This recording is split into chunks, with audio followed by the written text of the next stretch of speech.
Yo la guilde, voilà, c'est fait, le one pool est validé pour la partie mort-vivant du run de Stratholme. Et je pense d'ailleurs, sauf erreur de ma part, que c'est une des premières mondiales. Et aussi pour répondre à quelques questions que j'ai eues sur Discord ces dernières semaines, notamment sur ce que font les joueurs anglais, qui sont partis sur un build avec un run avec un maximum de dégâts. Bref, on va regarder tout cela ensemble. Pour soutenir la chaîne, rien de plus simple, abonnez-vous et activez la cloche. C'est parti.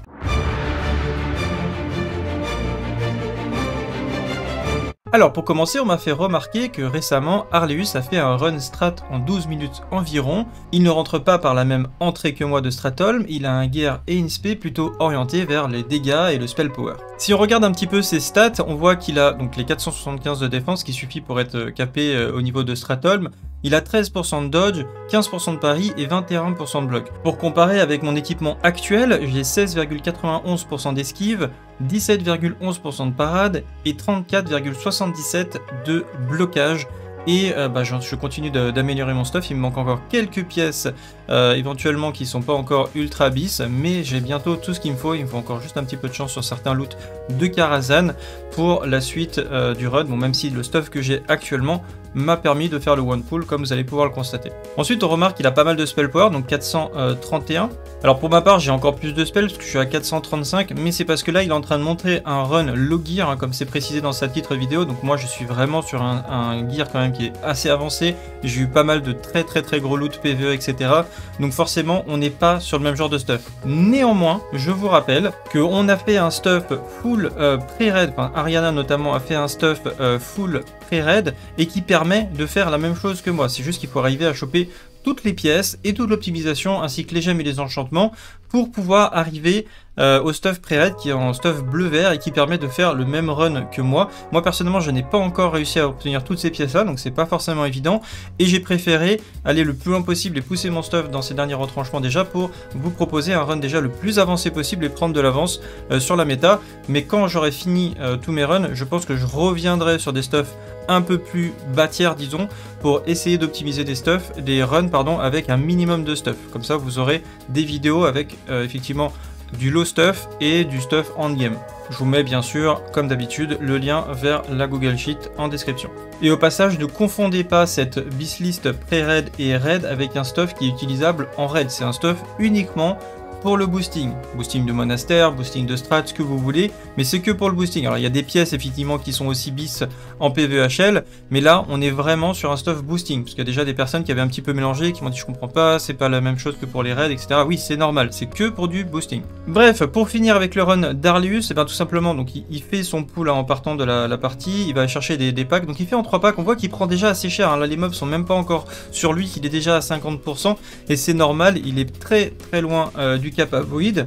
On va dire la force de son run c'est ça, c'est au moment en fait où il va faire sa consécration, on voit la consécration qui tique à 205 parce qu'il utilise le trinket use, parce que il a l'aura de santé etc. Enfin il a tous les trinkets qui s'activent en même temps et donc du coup la consécration tique à 205. Pour vous donner une idée, la mienne au maximum tique à peu près à 166, 170 je crois, tout simplement parce que je n'utilise pas de trinket spell power et aussi parce que j'utilise les ailes en fait, je booste mes dégâts avec les ailes, mais comme je survis beaucoup plus longtemps, effectivement j'ai une phase de kill un peu plus longue, mais je peux prendre potentiellement, quand j'aurai fini mon stuff, une quantité de mobs quasiment infinie, puisque je peux avoir le cap à Void.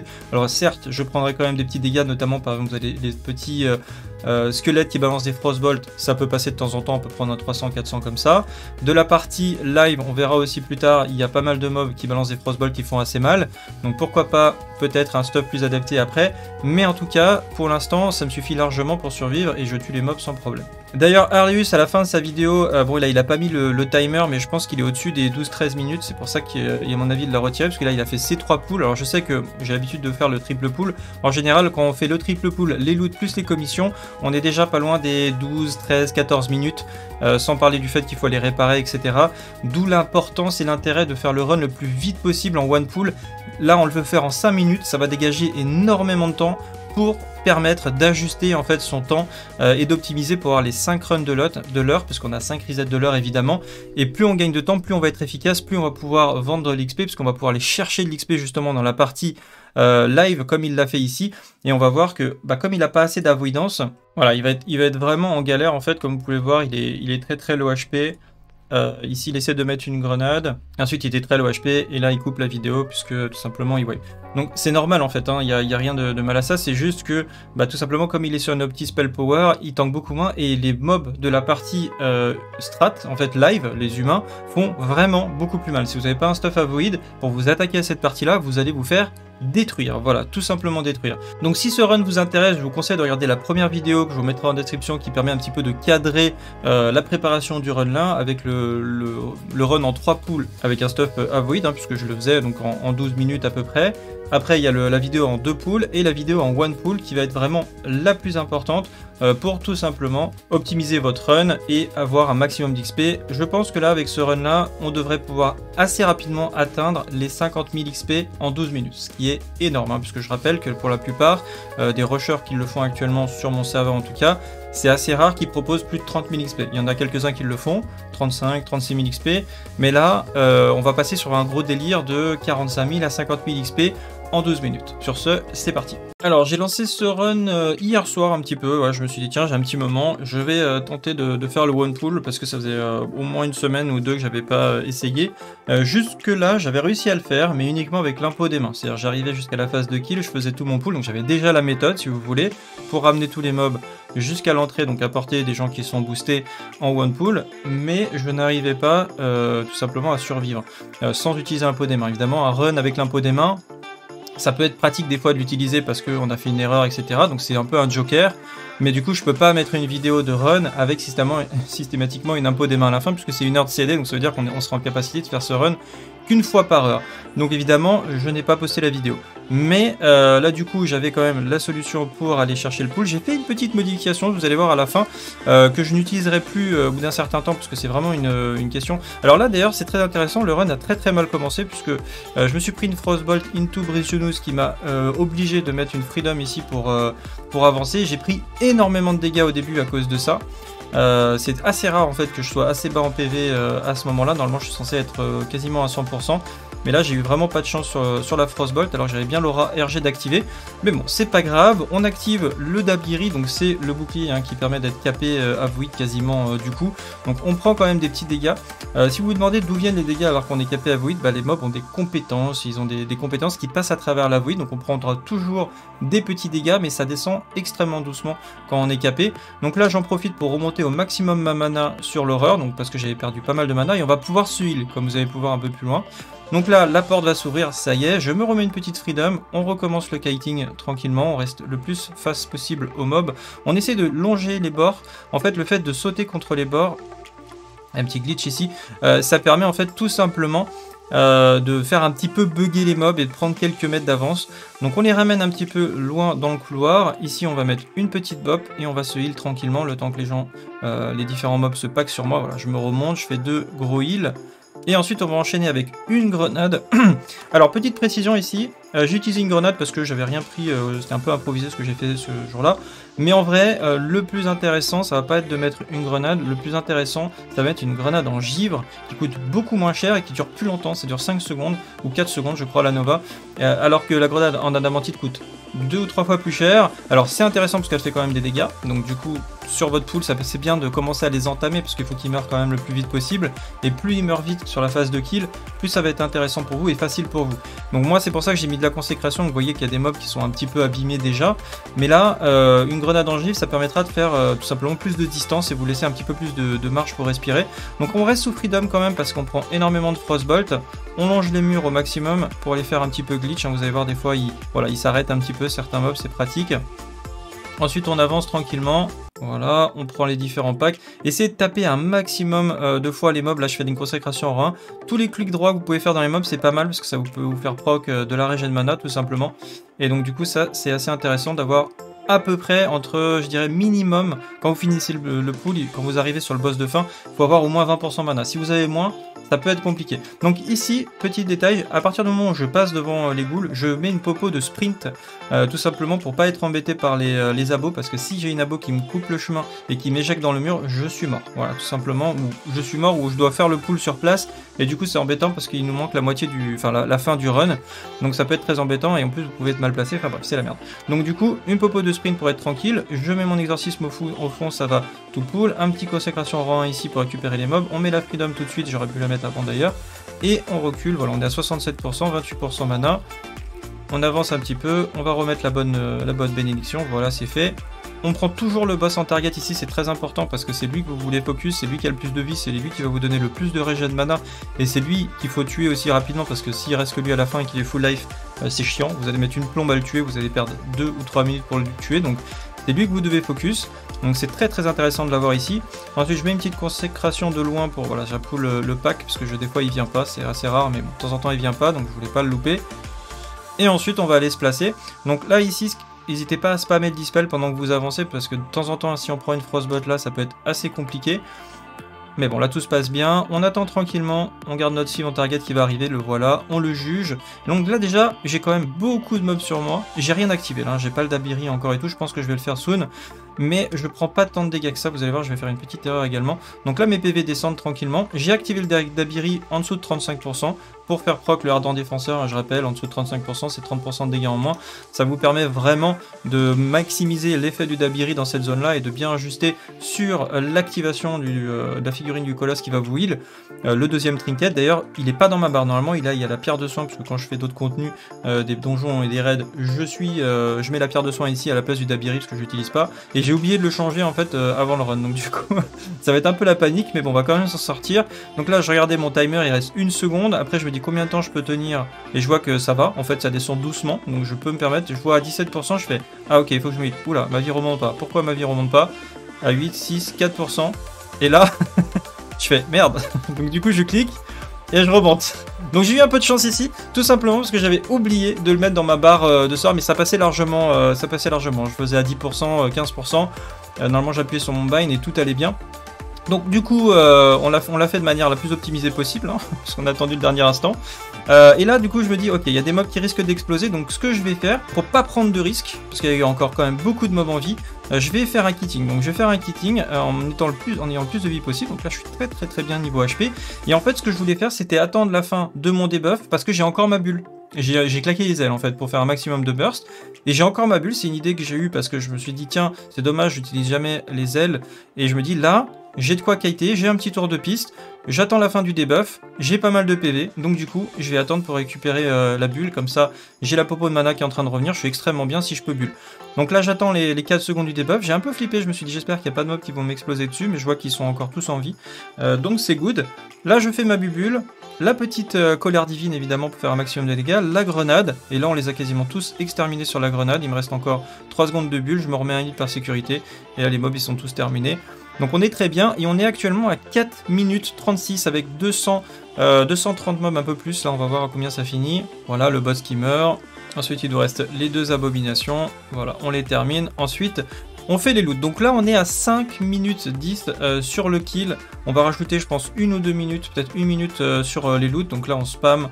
On fait les différents loots.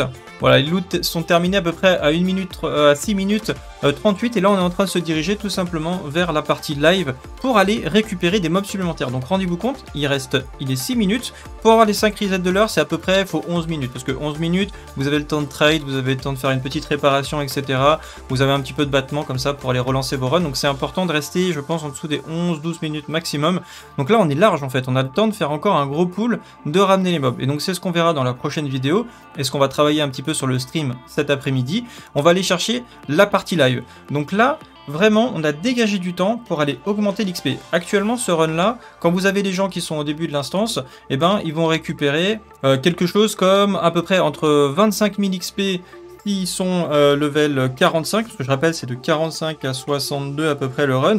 Ils vont récupérer 20 000 XP quand vous êtes 45, vous perdez quand même pas mal d'XP quand vous êtes au level, mais vous allez voir que quand on va rajouter la partie live, de toute façon, il n'y aura aucun run qui existe sur cette tranche de level là qui donne autant d'XP. Même Maraudon avec 300 mobs à terme donnera moins d'XP au level 45 que ce run là, c'est juste pas possible. Quand vous allez récupérer assez de mobs sur live, il n'y a que des élites, ils donnent énormément d'XP, et du coup même les bas level ils vont s'y retrouver au niveau de l'XP. Mais bon, ça sera pas pour tout de suite parce que j'ai pas encore le stuff, mais on y viendra. Ensuite, par rapport au nombre de mobs, parce que j'ai souvent des gens même dans le jeu qui me font des remarques sur le nombre de mobs, donc on va voir à combien ça nous rend au niveau du run.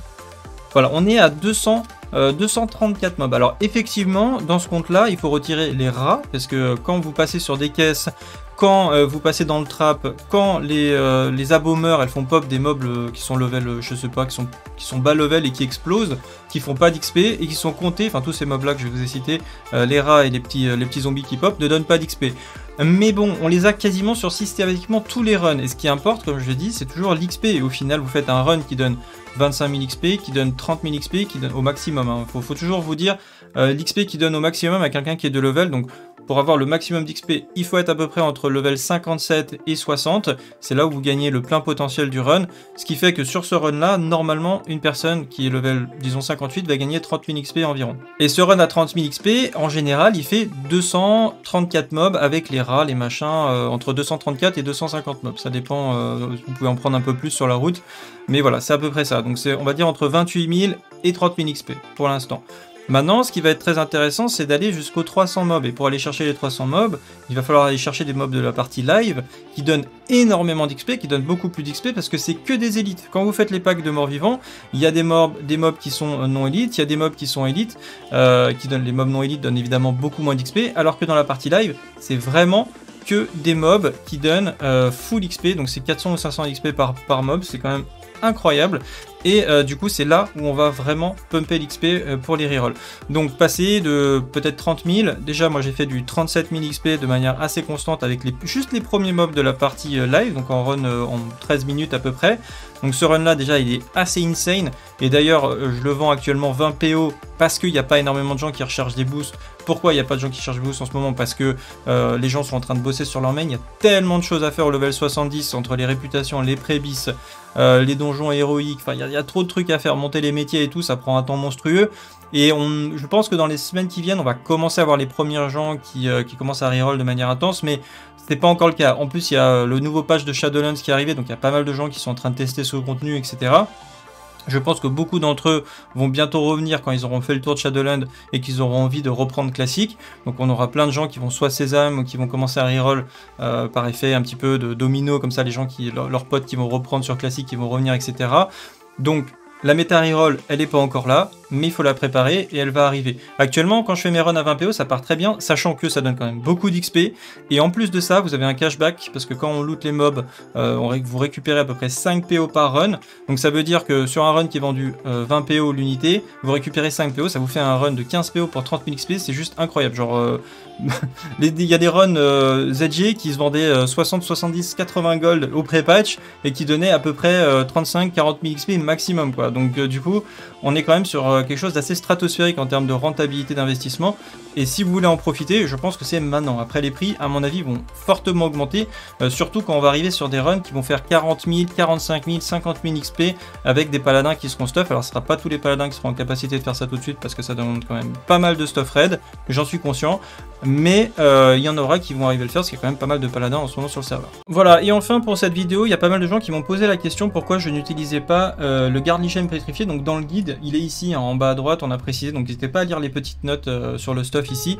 Vous avez donc le bouclier du Phaste ancien en TT ici que j'utilise sur mon run actuellement, et en arme, on a mis des armes défensives. Alors concernant les armes défensives, c'était simplement pour optimiser la phase de pool, c'est vraiment de l'optimisation. Moi je l'utilise pas parce qu'en général sur la phase de pool finalement je prends pas tant de dégâts que ça, mais ça peut être pas mal. Voilà, si vous avez une macro pour changer d'arme, vous faites une petite macro pour votre phase de pool et une phase de kill avec une arme DPS pour la phase de kill avec un maximum de spell power et une arme tanky pour aggro les mobs parce que là vous faites pas de dégâts. Voilà, pour répondre aux gens qui se posaient la question pourquoi on avait mis ça comme arme. Moi en général j'utilise tout le temps l'arme spell power, comme ça m'évite de changer de bouclier tout simplement. simplement. Et de manière générale, j'utilise tout le temps le bouclier du Fantassin entêté. Je rappelle que tout simplement ce bouclier c'est le meilleur bouclier en fait du jeu en version bleue. Le seul qui est meilleur tombe sur Pelmist et c'est tout simplement ce bouclier qui va vous faire du défense rating, du shield block et de la block value. Donc vous aurez pas mieux avant un petit moment hein, finalement au niveau du bouclier en avoid. En général il se trouve à 200-300 PO en ce moment à l'HV. Donc moi je vous invite, si vous cherchez un bon bouclier, de l'acheter. Et d'ailleurs moi perso j'en ai 2 voire 3 en supplément en banque que j'utilise pas encore, mais parce qu'il en faut un par run. À chaque fois que vous allez faire un run, votre bouclier va être cassé. Donc potentiellement il en faut un par run, et peut-être qu'à la fin, si on pool l'intégralité de la partie live, il est possible qu'on ait besoin de 3 boucliers, parce que quand on arrivera à la fin du run, c'est pas impossible que le bouclier casse avant la fin du run en fait.